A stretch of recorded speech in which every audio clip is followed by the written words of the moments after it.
I already did that. Yes.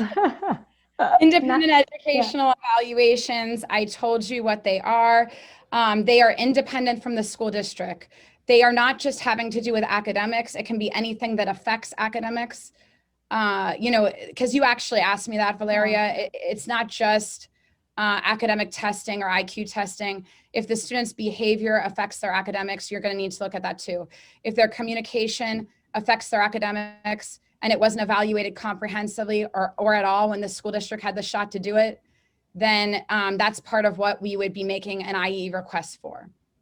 Good. So thank you. You don't have to get off yet. If you want to stay for the Q&A, we would really, really love to answer any of your questions. I'm going to make a recommendation. You put a lot of questions in the chat, and some of you asked multiple questions.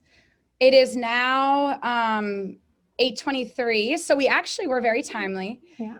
Maybe if you feel comfortable to turn your video on and we take the PowerPoint down, I'll give you a minute just to write down our information. Yeah, so that if you want to email us with more, with anything that comes up after this, you most certainly can, and we'd love to hear from you. Also, we want to get that booklet to you. But if you want to stay on, put your video on, get to know us a little bit, and let's take some turns just asking the questions.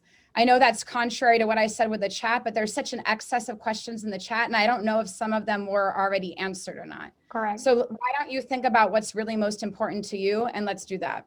Okay, so for Krista, info@myeducationalsolutions.com, and for me, info@myoptimalchild.com. I'm gonna just stop sharing the chat.